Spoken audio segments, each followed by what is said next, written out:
paroles que je prononce comme roi des Belges sont pour vous rappeler avec force. Le temps s'arrête le 16 juillet 1951, quand le roi Léopold III abdique en faveur de son fils Baudouin. C'est la fin de la question royale. La Belgique s'apaise. De vous grouper avec ferveur autour de mon fils, le roi Baudouin.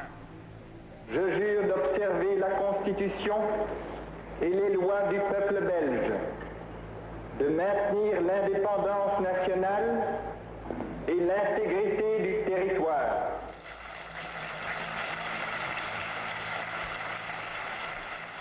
Bonsoir à tous. Je suis très heureuse de vous retrouver ce soir au moment où la Belgique est propulsée dans un autre temps.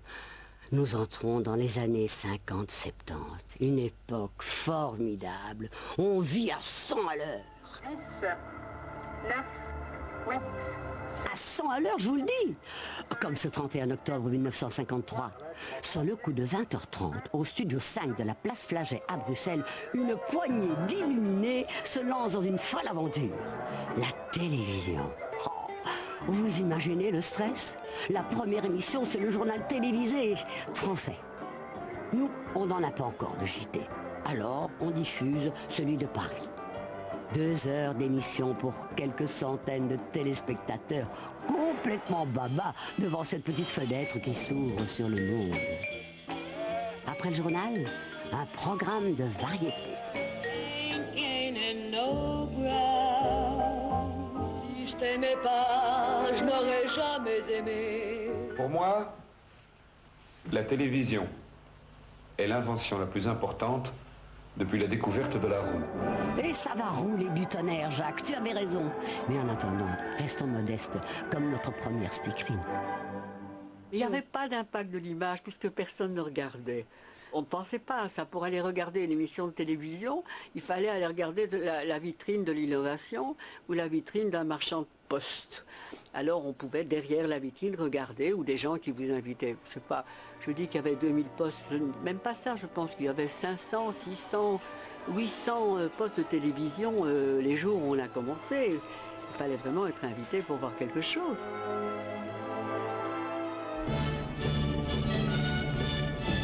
L'INR, c'est la télévision belge. Elle émet 6 jours sur 7.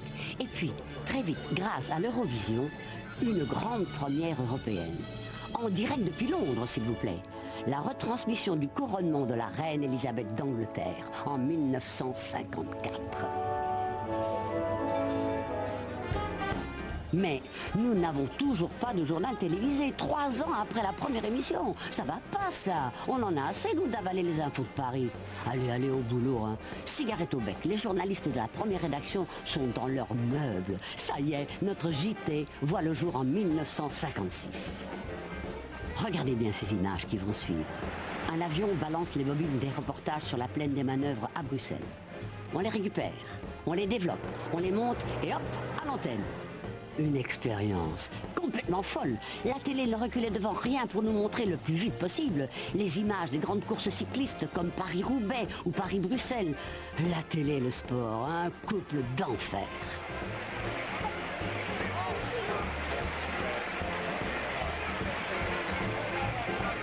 Les caméras sont entrées dans les stades, sont allées sur les circuits automobiles, sont allées sur les pistes d'athlétisme, sont allées dans les courses cyclistes. Les gens ont découvert un monde différent, un monde qu'on racontait jusqu'à ce moment-là dans les journaux. Il y avait des articles, il y avait des résultats, mais on ne voyait pas comment ça se passait.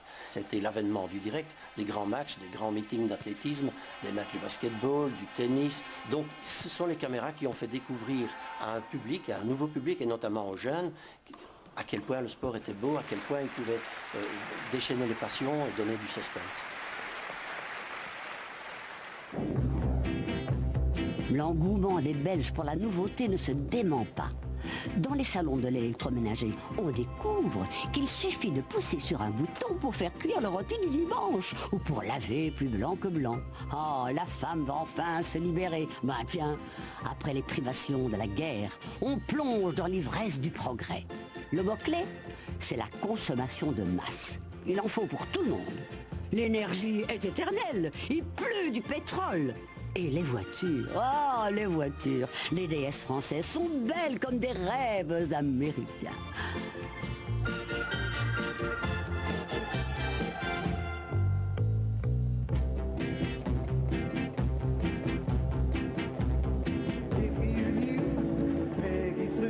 Et tout ça en musique.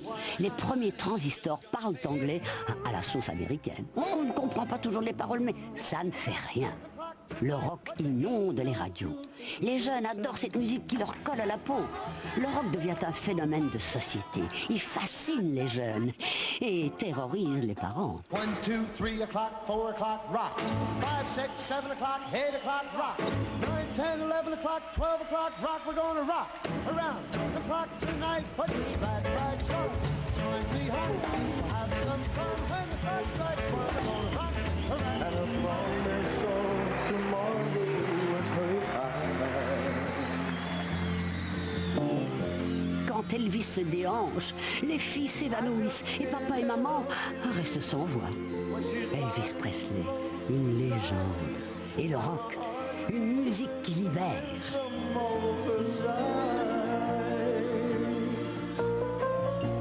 Comme j'étais extrêmement brillant chez les bons pères, on m'a envoyé en pension à Tournai où je ne rentrais chez moi que tous les 6 semaines. J'étais dans une alcôve, même pas de chambrette, c'était une alcôve avec un rideau. Mais heureusement, avec la complicité d'amis qui étaient à l'extérieur, si je puis dire, je pense comme si j'avais été en prison, mais c'était pas loin, j'avais reçu dans une boîte de cigares un poste à galène. Et là, j'ai découvert, pour moi, ça a été la révélation. C'est d'ailleurs à la suite de ça que j'ai acheté ma première guitare et que j'ai joué dans un orchestre.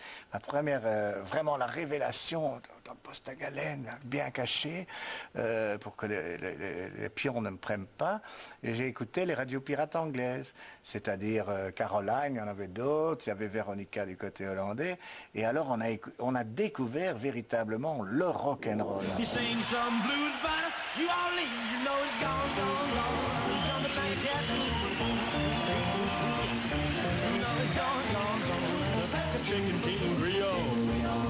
Et donc, c'est l'époque où les jeunes prennent conscience de leur propre musique, c'est plus même Brassens, ils ont leur propre musique, et la sortie du 45 tours et tout ça, alors c'est cet départ foudroyant.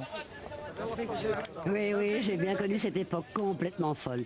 Et je peux vous assurer que les 45 tours et le petit tourne-disque, eh ben c'était quelque chose. Et pendant ce temps-là, un grand projet gagne du terrain, la construction de l'Europe. Pas facile après la guerre. Il faut bousculer des habitudes et vaincre des préjugés, vous imaginez bien. Mais on va y arriver. En 1950, le Français Robert Schuman propose à 6 pays de mettre en commun leur production d'acier et de charbon.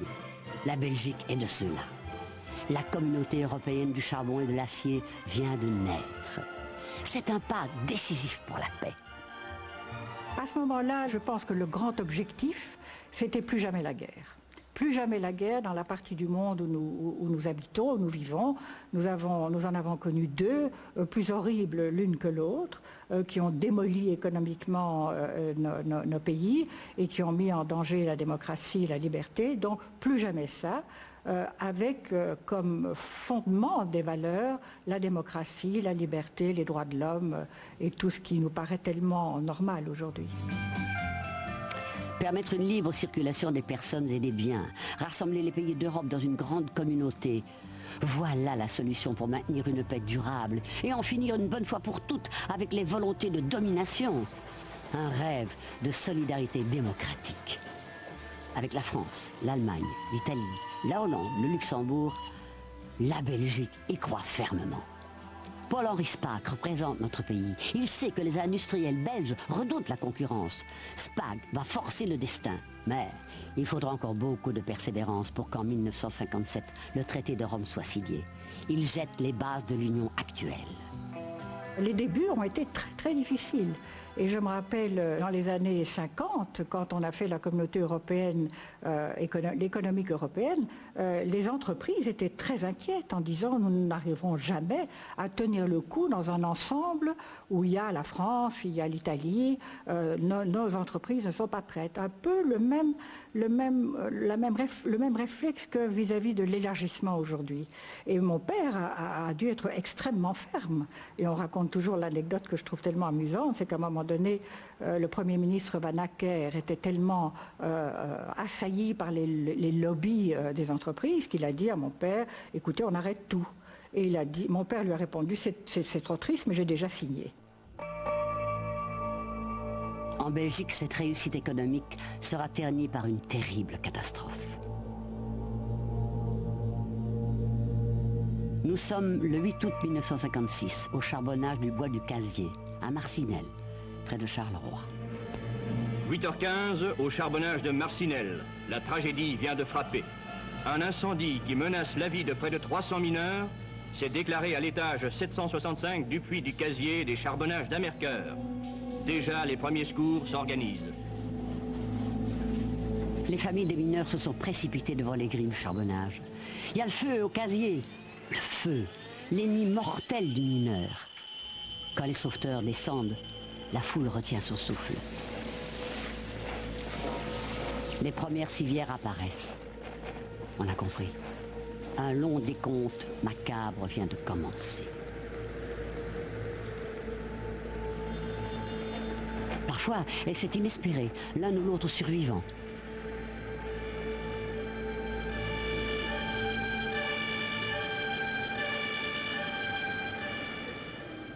Tutti cadaveri.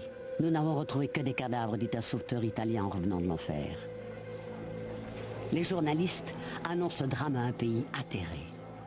Le roi Baudouin se rend à Marcinelle pendant les opérations de sauvetage. On lui apprend que tout espoir est perdu. Il n'y a plus aucun mineur vivant au fond des puits.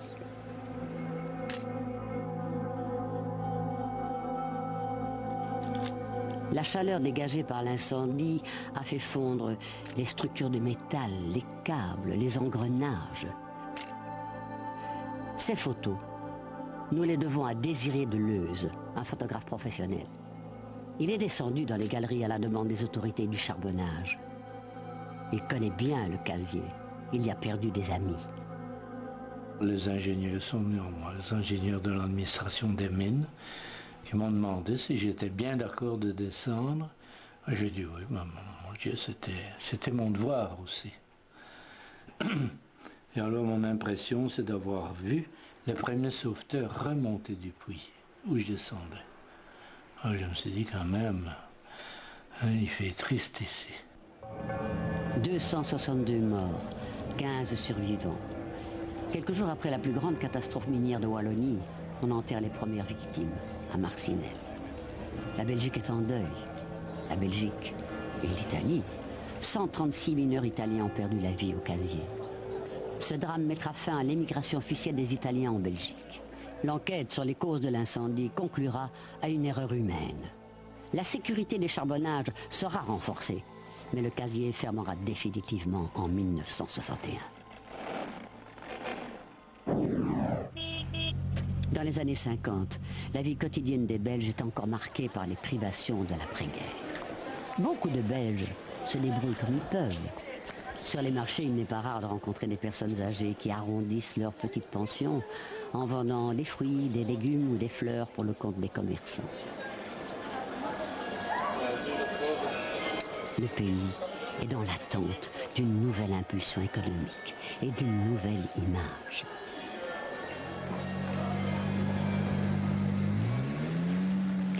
Et pour ce qui est de la nouvelle image de la Belgique, on va faire très fort avec l'exposition universelle de 1958.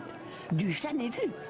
Sur le site du Heysel, 200 hectares consacrés aux progrès technologiques les plus révolutionnaires. 40 millions de personnes visiteront l'Expo 58. Mais c'est un événement considérable dont le retentissement est mondial. Beaucoup de Belges y viendront à plusieurs reprises. On s'y déplace en petit train ou en téléphérique, direction l'Atomium. Imaginé par André Waterkane, l'atomium représente une molécule de fer géante. C'est l'attraction numéro 1 d'une exposition qui nous apporte le monde sur un plateau.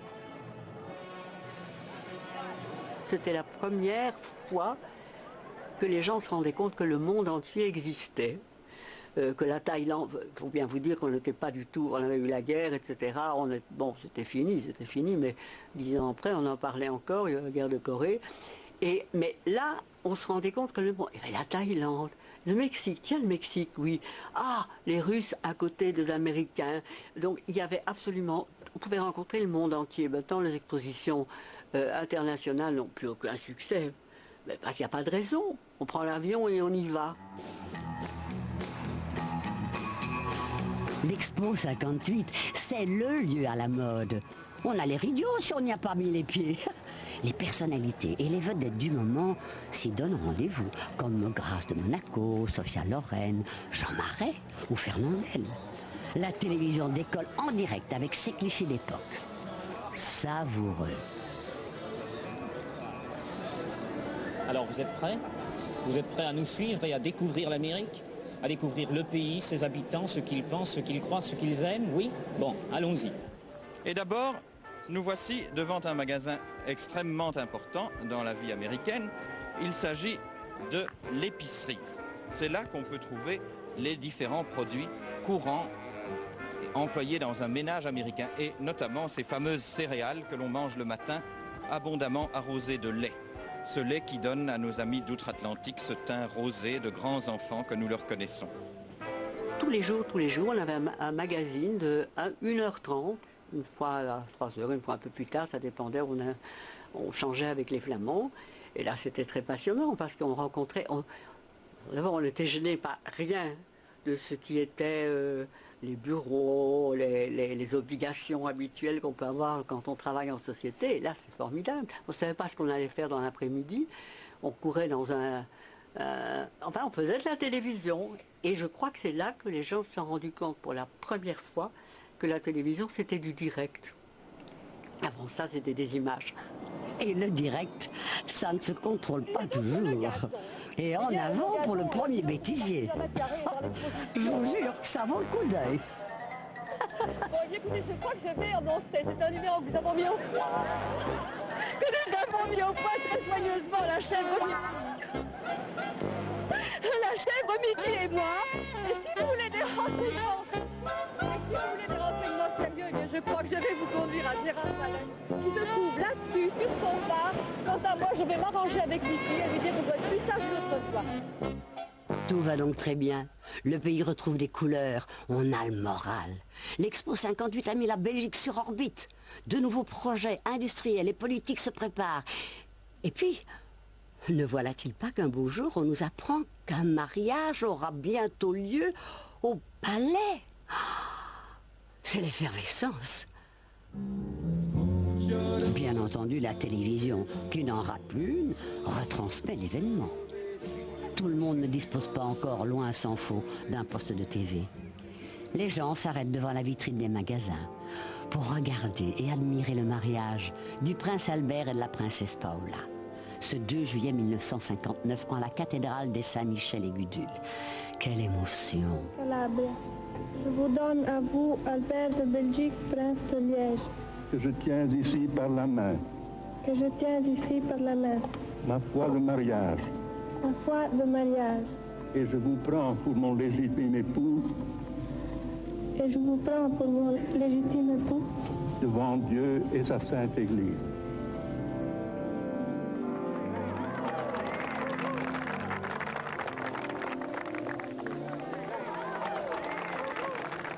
Et le roi Baudouin, toujours pas marié, lui. C'est vrai que les premières années de son règne sont difficiles. Baudouin est devenu roi à 21 ans. Il n'a pas eu le temps de dire ouf.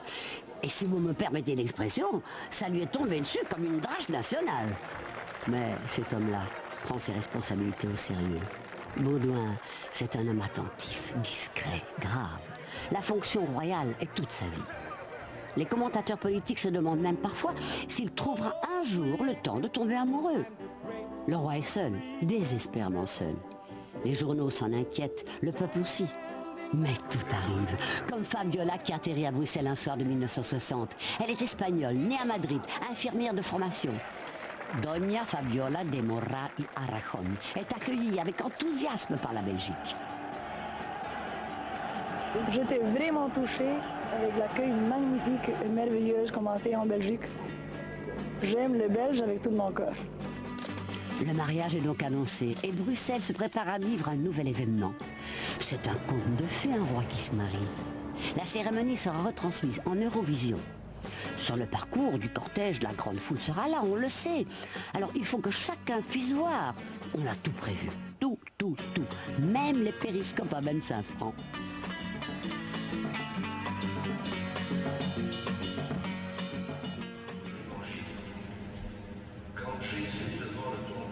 Le mariage de Baudouin et Fabiola est suivi par une foule immense. Pas encore d'écran géant. Mais on entend dire ici et là que, finalement, on voit mieux à la télévision que si on était sur place. Une petite observation franchement banale aujourd'hui, mais qui donne à la télé un pouvoir phénoménal.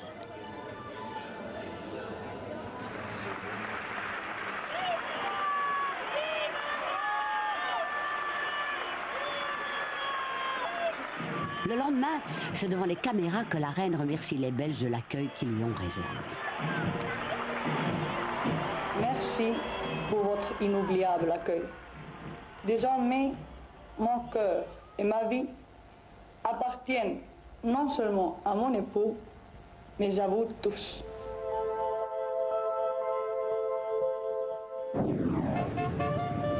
Dans les années 1960, on roule très cool au Carrefour Louise. Les bouchons d'aujourd'hui, on ne les connaît pas encore, mais qu'on se rassure, ils vont arriver. C'est l'économie qui donne des signes d'inquiétude. Les grandes entreprises ont engrangé des bénéfices fabuleux, sans pour autant se moderniser. On commence à parler de reconversion pour la Wallonie. Son industrie repose essentiellement sur l'acier, le verre et le charbon. Le charbon, dont l'exploitation, on le sait, va prendre fin. Pas de chimie en Wallonie, pas de technologie de pointe ou si peu. Les perspectives ne sont pas favorables. Et pour que le tableau soit complet, le budget de l'État connaît un déficit vertigineux. Le gouvernement de Gaston Eyskens décide alors de faire appliquer ce qu'il appelle la loi unique. Un ensemble de mesures de restriction extrêmement sévères. On va se serrer la ceinture jusqu'au dernier cran. Mais cette fameuse loi unique ne passe pas chez les travailleurs. Chez les Wallons surtout, qui estiment être plus durement frappés que les Flamands. Le pays va connaître un mois de grève durant l'hiver 60-61, avec des manifestations presque quotidiennes dans toutes les grandes villes, des manifestations très dures, violentes. Les syndicats se sont mobilisés comme jamais. Toutes les entreprises, ou presque, sont paralysées. La Belgique est en état d'ébullition. La loi unique de Gaston Eyskens est considérée comme une provocation.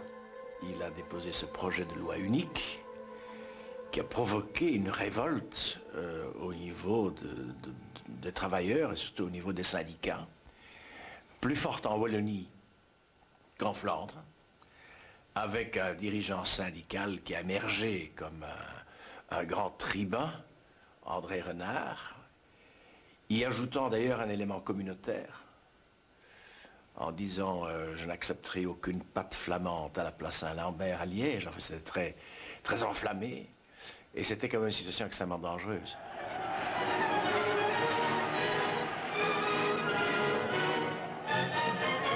Malgré les barrages établis par les forces de l'ordre, des groupes de manifestants s'attaquent aux véhicules de la police.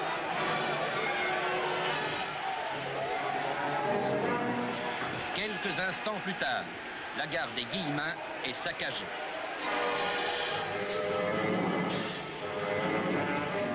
La colère des travailleurs explose. Il faut trouver la solution. La patate est dans le camp du gouvernement. Quand André Renard sort de l'ombre. André Renard est un syndicaliste liégeois, rassembleur, diplomate, visionnaire. Il met fin à la crise en proposant une réforme de l'État. Il n'y a pas d'issue en dehors du fédéralisme. Les régions doivent devenir responsables de leur destin. Renard devient, au fil du développement de la grève, le grand leader de cette grève, le grand leader wallon, parce qu'il met en avant justement donc la revendication du fédéralisme et des réformes de structure. Et donc, il incarne pour la classe ouvrière wallonne, qui est dans une phase de grande interrogation, puisqu'on est au moment où le déclin de la Wallonie s'affirme de plus en plus fort. Il représente la source d'espoir, peut-être l'avenir pour cette classe ouvrière wallonne qui rêve d'une autonomie suffisante pour redévelopper son économie et pour augmenter son bien-être.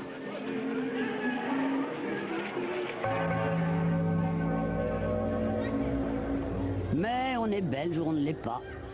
Nous avons cette sorte de sagesse politique qui nous permet de résoudre les problèmes insolubles sans faire trop de casse. Tiens, comme cette question de l'enseignement qui divise.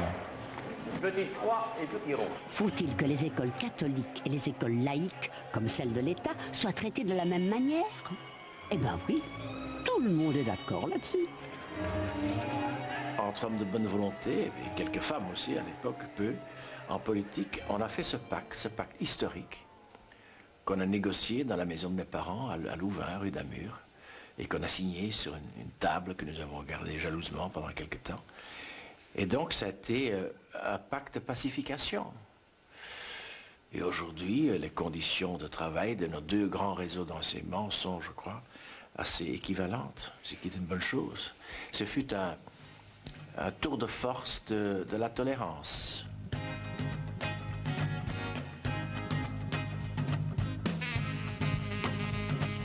C'est Albert Einstein qui a dit un jour, la vie c'est comme une bicyclette, si on n'avance pas, on perd l'équilibre. L'histoire ne nous montre pas autre chose. Et la Belgique, qui a colonisé le Congo depuis Léopold II, va se poser beaucoup de questions du même ordre au début de l'année 1960. L'indépendance du Congo, oui? Non? Et si oui, quand? Comment? Aïe, aïe. Quelque chose me dit que cette affaire-là ne va pas rouler toute seule. En réalité, on ne veut pas admettre l'idée même de l'indépendance. Les Belges du Congo, encore moins que les autres. La vie est tellement merveilleuse là-bas. L'indépendance, vous n'y pensez pas. Quelle stupidité! Si le Congo est un paradis pour les Belges, pour les Congolais, c'est très différent. Bien entendu, la colonisation a mis en place des écoles, des hôpitaux, des routes et des chemins de fer. Mais le sentiment d'être sous la coupe des Européens est de plus en plus vif. Parfois humilié, obligé de penser dans la culture du patron blanc. Le peuple congolais a compris que la richesse de son immense territoire lui passe sous le nez. Le roi, que les Congolais aiment beaucoup, va tenter de calmer le jeu. Notre ferme résolution est aujourd'hui de conduire sans atermoiement funeste, mais sans précipitation inconsidérée, les populations congolaises à l'indépendance dans la prospérité et la paix. L'indépendance du Congo est décidée. Dans l'esprit de beaucoup de Belges, il ne faut pas qu'elle change les choses en profondeur. Des réunions dites de table ronde vont définir les structures politiques et économiques du pays. La date de l'indépendance est fixée au 30 juin 1960. Tout a été plus vite qu'on n'imaginait, un peu comme s'il ne s'agissait que d'une décision de principe. Des élections législatives et provinciales sont organisées en mai 1960. Patrice Lumumba, leader du mouvement national congolais, devient Premier ministre. Et Joseph Kasavubu, président. À sa plus grande surprise. Que je ne m'y attendais pas. Le 30 juin 1960, le roi Baudouin débarque à Léopoldville, aujourd'hui Kinshasa. Il assiste aux cérémonies officielles de l'indépendance. L'accueil reste chaleureux, malgré le discours du Premier ministre Lumumba qui épingle devant le roi les dérives de la colonisation belge. Mais dans les rues, c'est la fête, on danse au rythme d'indépendante cha-cha.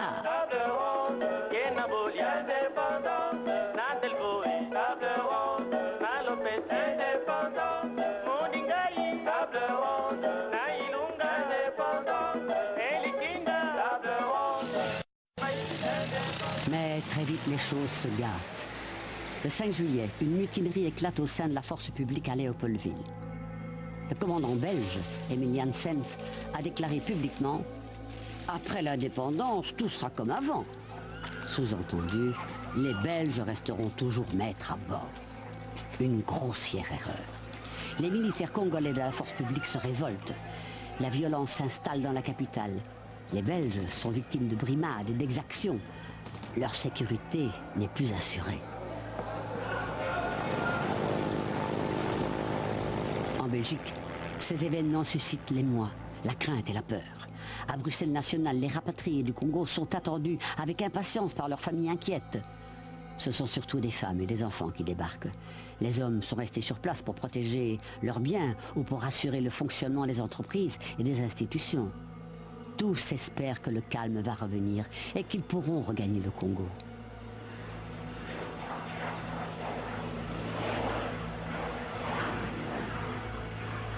Mais la situation se dégrade de jour en jour et le gouvernement décide d'envoyer ses troupes sur place pour protéger les colons belges menacés. À la fin du mois de juillet, la province du Katanga fait sécession. En août, c'est la province du Kasaï qui proclame son indépendance. Rien ne va plus, le pays explose. Le Congo est devenu un enfer incontrôlable. On fait appel aux casques bleus de l'ONU. Les forces belges sont rappelées. L'armée congolaise prend le pouvoir et le premier ministre Lumumba est destitué. Les choses se précipitent. Patrice Lumumba est faussement accusé de corruption et de sympathie communiste. Sur ordre du président Kasavubu, il est arrêté et jeté en prison sous les yeux d'un certain colonel Joseph Mobutu. Le 17 janvier 1961, Lumumba est exécuté, sommairement. Son assassinat soulèvera un flot de questions très embarrassantes pour les autorités belges. Il faudra attendre près d'un demi-siècle pour qu'en 2001, une commission parlementaire reconnaisse la responsabilité morale de certains membres du gouvernement belge dans cet assassinat. La Belgique, elle, va vivre une période étonnante que l'on a appelée Golden 60s, des années d'or pour la croissance. Le niveau de vie de la classe moyenne belge augmente considérablement. On a de l'argent et on va le dépenser. Les mentalités changent aussi. Désormais, les jeunes filles se maquillent au grand jour. On commence à se préoccuper de l'image qu'on donne de soi. Normal, les loisirs prennent de plus en plus de place, il faut leur consacrer du temps. Et pour être dans le vent, c'est-à-dire branché, il faut aller s'éclater dans les discothèques à la mode.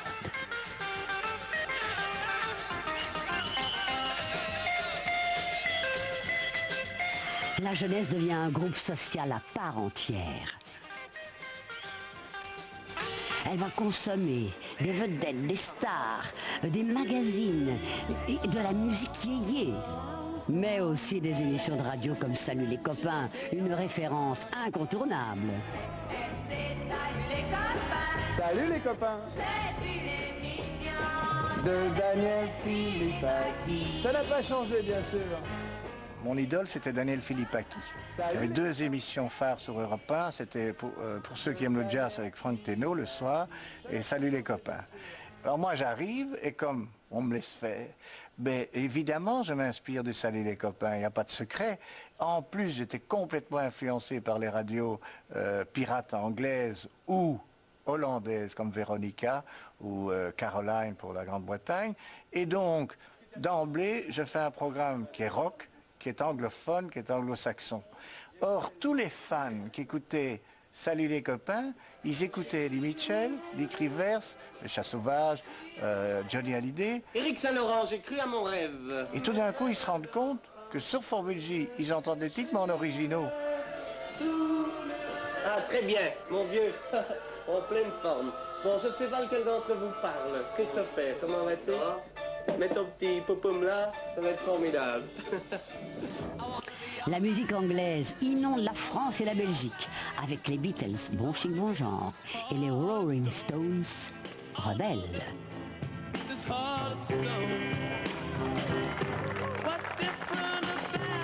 Qu'en les Stones font escale à Bruxelles, c'est un événement. Les fans ont fait le déplacement, comme toute la presse d'ailleurs. Le rock est un véritable phénomène de société.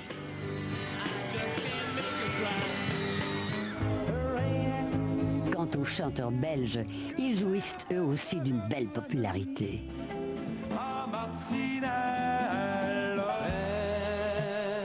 Mais le plus grand, c'est incontestablement Jacques Brel. Il est au sommet de la gloire quand il fait ses adieux au public, à l'Olympia de Paris, puis au Palais des Beaux-Arts de Bruxelles. Nous sommes en 1966. Brel quitte la scène.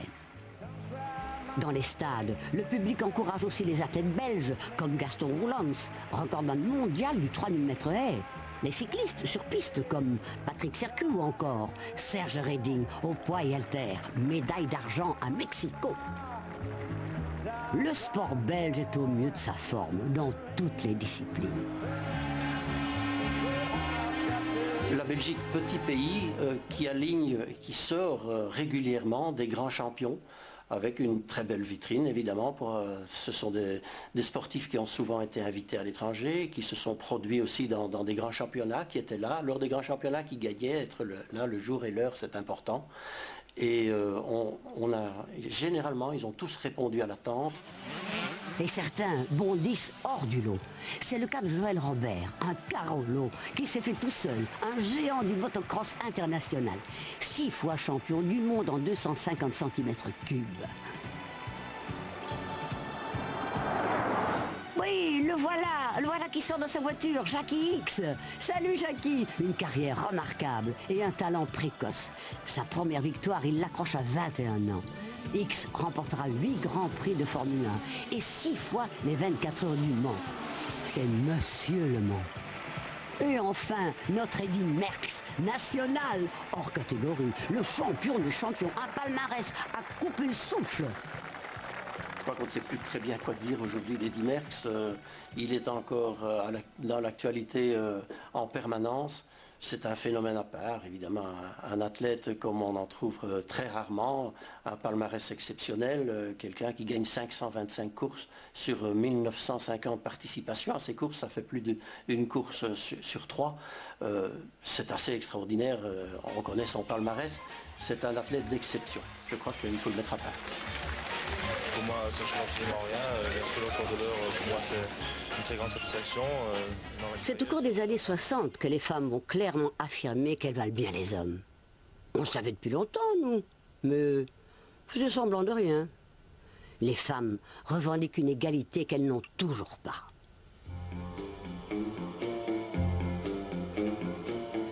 Et pourtant, elles changent les femmes. Désormais, on les retrouve dans des métiers autrefois réservés aux hommes. Parce que le bien-être, il faut le gagner. Les Golden 60, c'est aussi évidemment la société de consommation, c'est le plein emploi, donc elles trouvent du travail assez facilement et les femmes travaillent de plus en plus. Alors elles ont toujours travaillé, on le sait, mais là elles travaillent de plus en plus parce que si un couple veut s'offrir les biens de consommation, veut s'offrir des vacances, veut payer des études à ses enfants, mais il est de plus en plus obligé à travailler tous les deux, c'est-à-dire l'homme et la femme travaillent et donc ça paraît évident de plus en plus que la femme travaille. Les patrons engagent des femmes, d'accord, mais pour un même travail, ils les payent moins que les hommes. Injuste et révoltant pour les ouvrières de la Fabrique nationale de Herstal qui partent en grève en 1966 avec un mot d'ordre. À travail égal, salaire égal. Mais il y a une image qui colle toujours à la peau des femmes. Celle de femmes objets qu'on exhibe sur les podiums. Au début des années 1970, les féministes vont marquer un grand coup. Le Front de libération des femmes qui vient de se former à Bruxelles va en fait engager une de ses membres, une étudiante en psychologie, pour participer au concours. Et en plein concours, elle va jeter son numéro et elle va crier « Les femmes ne sont pas du bétail ». Et évidemment, dans la salle, il y avait des complices qui vont distribuer des tracts montrant des femmes représentées en morceaux de quartier de viande comme du bétail. Donc évidemment, il y a aussi une critique de cette image de la femme. La presse va relayer cette manifestation, évidemment, de manière très forte, et donc ces concours vont être très critiqués, et jusqu'à nos jours d'ailleurs, les gens qui créent ce concours, qui font ce concours, ont toujours très peur que cela se reproduise, mais ça ne s'est fait qu'une fois, je crois que ça ne peut se faire qu'une fois évidemment. Cette société de consommation attire de plus en plus de monde, mais la magie des grands magasins, parfois, peut être un piège.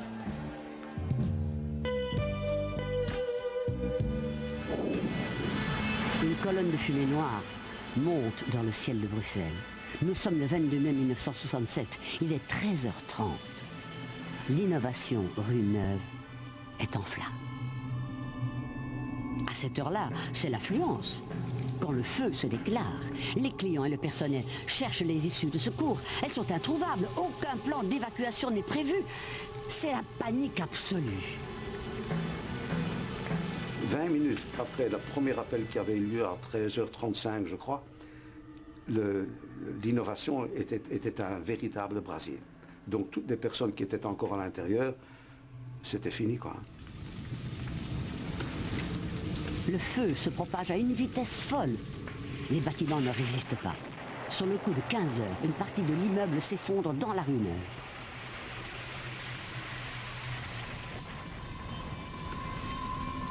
Les souvenirs de ce drame sont toujours très vifs dans la mémoire des sauveteurs. Des personnes accrochées aux fenêtres, des cris épouvantables, des personnes qui se jettent dans le vide malgré l'arrivée des pompiers, l'énervement des hommes se trouvant devant une situation tout à fait impossible. 325 personnes ont perdu la vie dans cet incendie. C'est la catastrophe la plus meurtrière du XXe siècle en Belgique. Les causes du sinistre restent indéterminées. Il n'y a pas eu de procès, donc pas de responsable. Entre 1966 et 68, la ville flamande de Louvain et son université catholique tiennent l'actualité en haleine. Il y a toujours des facultés et des étudiants francophones à Louvain, mais les Flamands n'en veulent plus. La Flandre est unilingue, comme le précise la loi.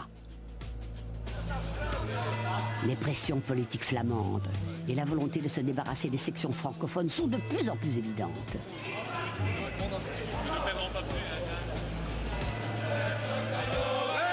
Les autorités religieuses responsables de l'université sont ridiculisées par les étudiants qui les accusent de mollesse. Quand l'évêque de Bruges prend position pour le peuple flamand, comme il le déclare, la scission est inéluctable. Dans les rues de Louvain, les manifestations sont quotidiennes. De véritables batailles rangées opposent flamands et wallons. Walen buiten, les wallons dehors. Leuven Vlaams, Louvain flamand. L'affaire de Louvain fera chuter le gouvernement. Les catholiques francophones déménageront leur université à Louvain-la-Neuve. Les événements de Louvain vont montrer d'abord qu'il y a effectivement désormais au moins deux peuples dans ce pays. Et même s'il y a un passé commun qui remonte bien au-delà de 1830, il est évident que chacun va vouloir, chaque communauté linguistique va vouloir mener sa propre course. Et je dirais d'une certaine manière que les Flamands n'avaient pas tout à fait tort lorsqu'ils réclamaient plus d'égalité, plus de justice, dans la mesure où dans les premières années du pays, c'est la bourgeoisie francophone, y compris celle de Flandre, qui dominait le pays et qui faisait tout uniquement dans la langue de Voltaire.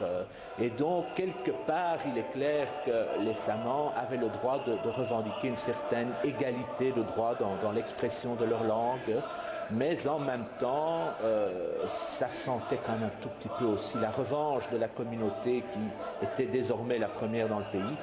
Évidemment, la Wallonie était en crise, la Wallonie industrielle était en crise, et donc c'est d'une manière un peu pour les Flamands de s'affirmer. La manière dont ils l'ont fait est peut-être critiquable, effectivement, on aurait peut-être pu trouver d'autres solutions. La crise de l'université de Louvain s'inscrit dans la période d'affirmation du mouvement flamand. D'ailleurs, plusieurs années auparavant, les bourgmestres avaient déjà défilé à Bruxelles pour exiger leur autonomie culturelle. Dans les administrations, on doit parler la langue de la région et Bruxelles doit être limitée aux 19 communes. c'est que la Flandre redoute l'expansion francophone qu'elle a connue dans le passé. Flamingant et Wallingant ne se parlent plus qu'avec les poings.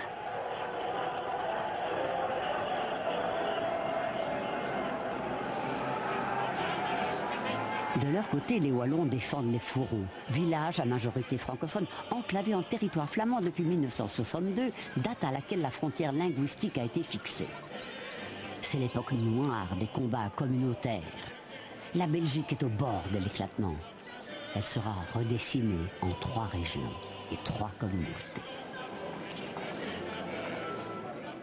Est-ce qu'on ne viendrait pas de signer l'arrêt de mort de la Belgique ? On peut se poser la question. Et d'ailleurs, beaucoup de Belges se demandent comment le pays peut encore rester uni. Comment le roi va réagir, s'il va plutôt pencher vers le nord ou le sud. Bref, est-ce que le roi est toujours belge ?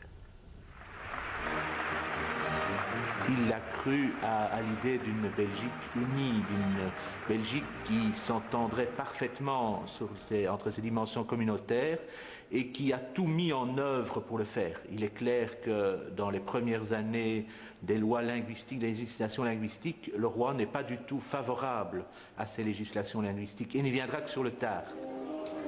Baudouin sait qu'il règne, mais ne gouverne pas.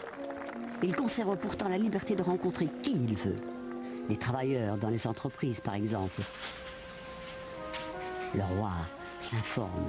Son influence repose sur le respect, la dignité et l'attention. Des valeurs qui ne laissent aucun Belge indifférent. En cas de coup dur, le roi est là pour faire tout simplement ce qu'il faut faire. Parler, comprendre, réconforter. En français ou en flamand. La bienveillance discrète de Baudouin est une de ses grandes qualités. Partout dans le monde, la population l'accueille avec enthousiasme. Aux États-Unis, Baudouin et Fabiola reçoivent un véritable triomphe. Étonnant pour les souverains d'un si petit pays.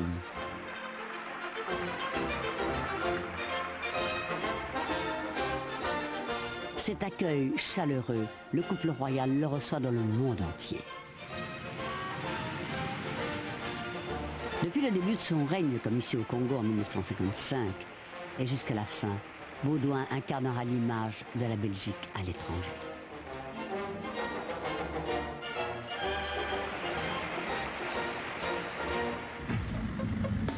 Pendant ce temps-là, les promoteurs immobiliers massacrent Bruxelles avec l'accord des autorités.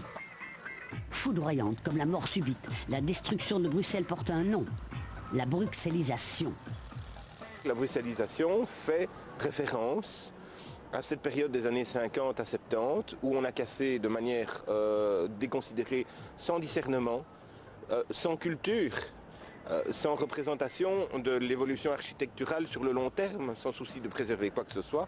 On casse pour reconstruire et bruxellisation, c'est vraiment le sort tragique d'une ville du Moyen-Âge, parce que finalement la Bruxelles était quand même, en tout cas le centre-ville, avait encore gardé ses structures, cette volonté de raser pour reconstruire du moderne.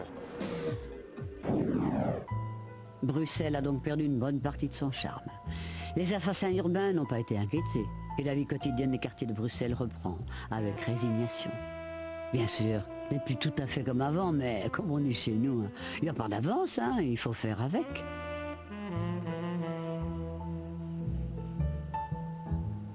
Il faudra aussi faire avec l'idée que la Belgique unitaire, c'est bien fini. On a fait une croix dessus en 1970, quand le Premier ministre Gaston Eskens a prononcé cette phrase, restée célèbre. La Belgique de papa est morte. En prononçant les paroles apocryphes, car c'est pas ainsi qu'il a dit, la Belgique de papa est morte. Mon père disait qu'il fallait tourner la page, que nos sociétés étaient profondément différentes, qu'elle avait changé de fond en comble, qu'il fallait penser aux nouvelles générations. Penser aux nouvelles générations, sans doute, mais il n'en reste pas moins que ces nouvelles générations vont se lancer à corps perdu dans une consommation sans frein. Il y aura bientôt une voiture par ménage, et parfois 2. On gaspille le pétrole, en veux-tu, en voilà, sans imaginer qu'un jour, il n'y en aura plus. Et justement, on commence à se rendre compte que les ressources naturelles s'épuisent et que la Terre, notre bonne vieille Terre, nous lui devons le respect. Nous allons recevoir une belle leçon. Un beau dimanche matin, la Belgique se réveille dans le silence. De loin en loin, parfois, une sonnette de vélo. Mais sur les routes et les autoroutes, plus aucune voiture ne roule. Que s'est-il passé? Vous le saurez bientôt. À la semaine prochaine et bonne soirée sur la Une.